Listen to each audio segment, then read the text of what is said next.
Hi everyone, welcome to another episode in Frodo's journey from Lord of the Rings. This is episode 7, I think we're up to, which is pretty amazing. They're about 15 minutes each, so you could do the sums yourself. Let me know in the comments how many minutes we've been running this journey. A bit less time though than it probably would have actually taken. But I just wanted to, here we are in the Hall of Fire in Elrond's house, and I just wanted to introduce you to another of the characters that we missed the last time. That is Bilbo Baggins. Here he is. There's Bilbo, and as you can see, he's got all his buttons on his waistcoat. Those people who've read The Hobbit might know what I'm talking about there, little reference, but he's hanging around with an elf, Lindon. I think Lindon is one of the elves in Lord of the Rings that helps Bilbo with his songs, but so does Aragorn. Anyway, our job is to gather the troops and head south. The Ring Goes South is the chapter in the book. I also like to point out the beautiful way the reflections work on the floors here in this game. Really is very, very striking. This reflection, that we also get these reflections in other interior locations at times. Thorin's Hall is one perfect example. It's been there right from the beginning of the game, and so I don't know, this particular house has been remodeled, but I imagine this was here too. So anyway, what we have to do is gather everyone up, and I found Boromir, so we'll go and get him as well on the way south, and we'll start moving southwards, and we'll see how far we get in a reasonable amount of time. Sorry, I'm still a little bit stuffed up with this cold, but most of the coughing has ended. There's still the odd cough around the place, and as you can hear, my voice isn't great, but anyway, we'll go and pick up the hobbits and Gandalf. They're in here. There's Frodo. Hey Frodo, let's go. Hey Gandalf, let's go. Right, and we'll pop in and see the rest of them. Hey hobbits, let's go. Merry and Pippin and Sam. What is Sam forgetting, I wonder? Rope. He knew he would need it, and he didn't have any. Okay. Spoilers. Sorry about that. Everybody should have read Lord of the Rings. If you haven't, go and read it. Stop watching this and go and read it. It's amazing. Okay, let's head for the guest house. So far we've got Gandalf, we've got Pippin, we've got Merry, we've got Sam, we've got Frodo. All we need is the other four. The two men and Gimli and Legolas. So you can hear the waterfall there. It probably interferes with recording a little bit. Running water is what they always used to use in the spy films, and actually in reality, anything like running water, white noise, does interfere with microphone effectiveness. And of course, in the Cold War, when everybody was being bugged, they were always holding conversations next to running taps and things like that. A little bit of trivia here. Oh no, we've hit lag, have we? Oh, this is no good. Sometimes it comes back. That might be it back. There it is. Calling up the name of the bridge of Rivendell. Okay, we're heading for the guest rooms. We're going to end up having to come back this way a little bit, but this is the quickest way to get out. And we're going to head for Eregion. We're going to go south from Rivendell. If we had been following Bilbo's journey, which we might do at some point in the future, who knows? Some years in the future when I finish this, because this is going to take a while. We may go the other way from here and visit the Misty Mountains and the goblins and all that kind of stuff that goes on up there. But for the moment, we're going to go south with the Fellowship from the Lord of the Rings. Anyway, let's go and get them. Boromir's in here. We missed him the last time. He must have been hiding in the corner of the room. Didn't see him. I should have turned around and had a look. But he has moved to the guest house. This guest house wasn't here before Rivendell was redone. That everybody was hanging around on the porch of the homely house. I seem to remember it's a long time since they redid this. So there's Gimli. I'll try not to pan too quick. Don't want to make anybody sick. Here's Aragorn. And there's Boromir. There he is. Boromir, how are you? Sorry we missed you last time. You must have seen us.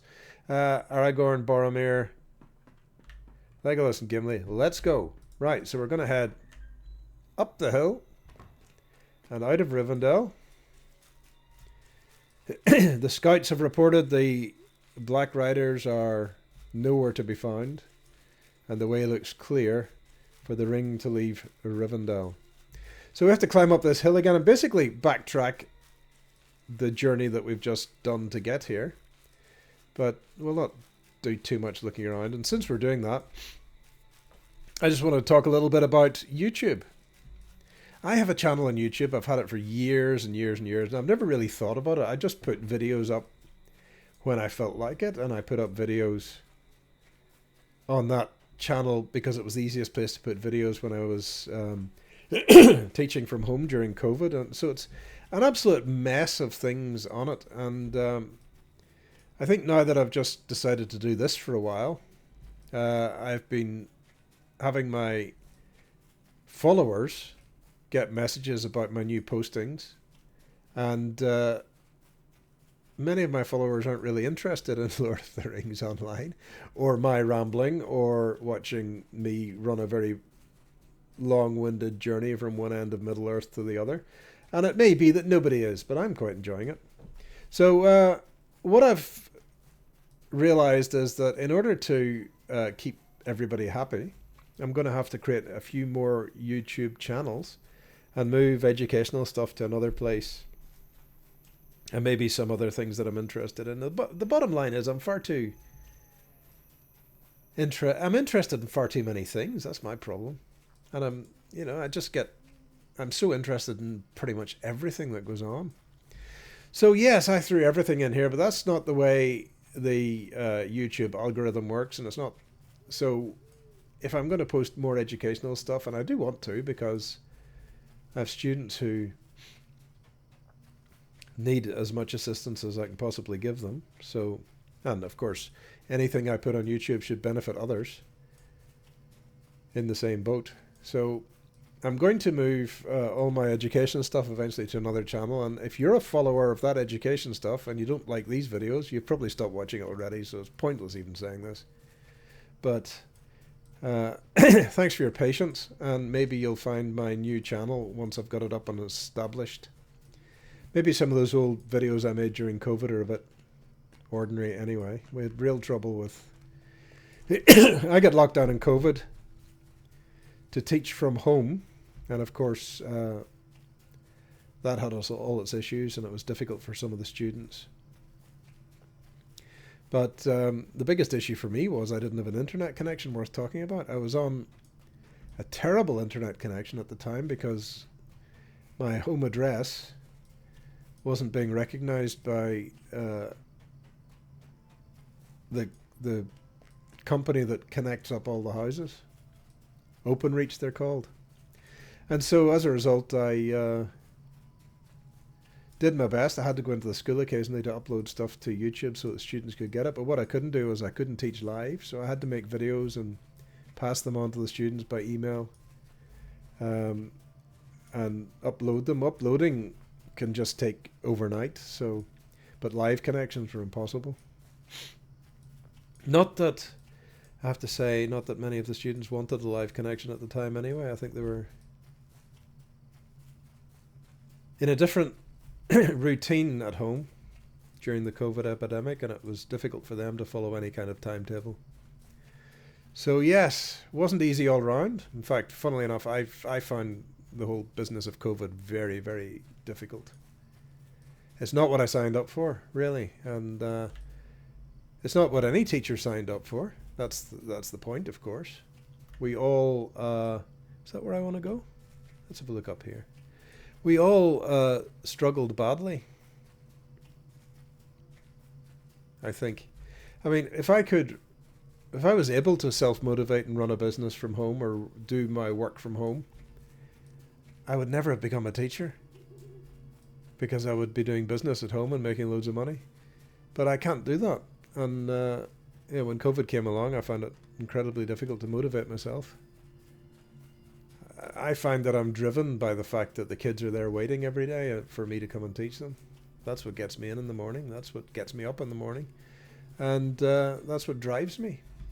Piece of advice, actually, if you're young enough to be looking around for a job, or you're not happy in the job that you're doing, find the one that drives you. You might be driven by money. You might be driven by applause. You might be driven by all sorts of things. Find a job that drives you, and then you can get up in the morning, and then you can get there. Now, which way am I going to go here? I need to figure this out.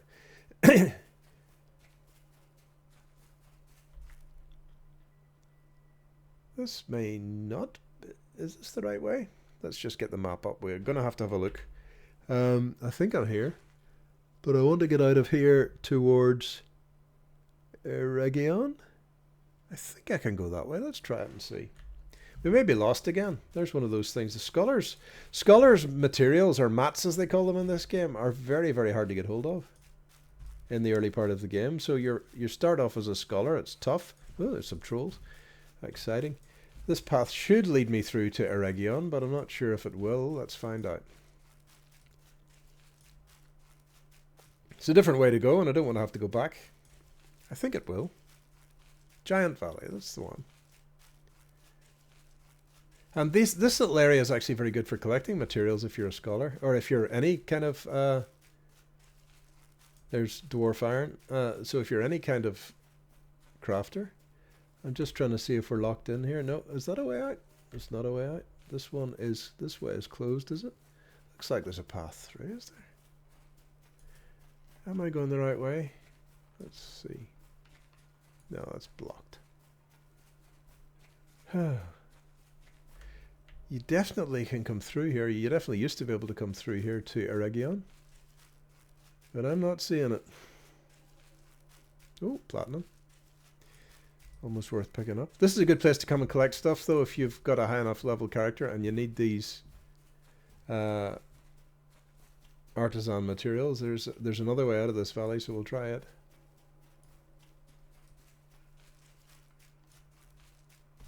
Anyway, so COVID was tough.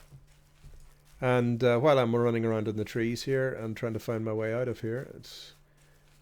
what should we talk about? Yeah, so YouTube, I think that...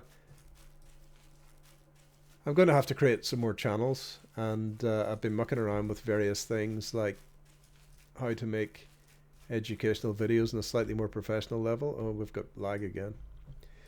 Or slightly better levels so that people can watch them, and maybe I might be able to earn a bit of money from them, but that's not easy either. There's a lot of dedicated people out there making great videos, and they've got the whole system figured out, and they know what they're doing. And I don't. Oh, crashed into a scholar mat there. What have we got down this way? Is this the way out? This might be the way out. I think I just took a wrong turning. Okay, so we're heading for Eregion. I mean, there's no dragons mentioned in Lord of the Rings on the way south from on the way south from Rivendell, but that was a nice little tour around Dragon Valley. That's just a little high level or challenging area for the early game. And as you can see, the rewards are there. Plenty of crafting materials, although crafting's a funny thing in this game too. It seems to be almost impossible to craft something that's better than what you get from the quests anyway, so there are ways of doing it, I'm sure. Anyway, across this little river. What's this river? Oh, it's interesting. It's nice. I haven't been here in a long time. But we're heading down into Eregion now, and we're going to see the... Oh, let's get rid of the overlay and make sure we can see all around us. Beautiful night sky again. No wind and rain this time. Oh, we're getting lost. And we have arrived in Eregion, which is where the Rings of Power was set. Eregion is where Killer Brimbor crafted the 9 rings. And his city, we'll be able to visit it, but we might do a Rings of Power journey, although I don't imagine by the time I get around to it, anybody will remember Amazon's Rings of Power. I'm afraid. I don't know. Are they going to renew for a 3rd season? It seems unlikely, but they've thrown so much money away. They obviously don't care about profit. So maybe they will renew. They don't seem to care at all. Maybe they're trying to make some kind of point. Very hard to say. Anyway, here we are in Eregion. And where are we going to try and get to? We'll try and get to the first camp, or one of the camps that the party makes to rest. And if you remember in the movie, they rested in a camp, and the hobbits had a bit of fisticuffs with Boromir and Aragorn and showed them a thing or two about hobbit fighting, which was all very exciting. In Lord of the Rings, a lot of this is kind of brushed through. There come a few crises, and of course the first crisis is an attack by wolves, which we'll find the location of that, and then they choose to go over a mountain rather than under it, and we'll have a look at that next time. So we'll maybe do that journey next. But as we come along here, we start coming across the old elven cities, and maybe we will. No, we'll not. We'll not go into the elven city on this journey, but we will pass a few ruins as we go. And we'll see. What we want to do is see if we can find one of the camps that the party had in Eregion, and I think that'll do us for tonight for this video. And we'll get it posted and rendered and all the rest of it. The other thing I've actually noticed is that it doesn't matter how good quality the video is that I make, and I've tried to downsample it to match exactly what maybe YouTube would want the video to be at in terms of resolution and all the rest of it, but it still seems to lose resolution. I have no idea what's going on, but whatever I do seems to not help. So I don't know if anybody's got any tips or tricks for particularly computer games where you've got a lot of fine detail in your images. I wonder if there's any way to keep the resolution as YouTube downsampled the video for their streaming platform. But anyway, what can you do? Just do the best you can. I mean, it looks pretty good at times, and as I said the last time, we had to get rid of a fair bit of all this stuff here is called frill. We had to get rid of some frill in order to make the thing usable. I think the party camped around one of these big rocks somewhere along the way here. Let's see if we can find the campsite. And that will do us. Not that one. Oh, there's a bad dude. Might be this one up here. And so we're in Eregion. We're heading. Look at that beautiful night sky. Really is a beautiful game. To play, and there's some cloud. It's a beautiful game to play, and it's just nice running around in this environment. They might be behind this rock or up here. I'll just have to check each one. Should be the remains of a campfire somewhere about the place. It's not this one. Might be this one up here. Anyway, if you've made it this far along the way with me on this journey, thank you very much. Thank you for giving up your time to sit and join me in a little trip along the roads of Middle-earth. I think we'll go and see. This campfire looks like a campfire that's actually running, which seems unlikely, but there you go.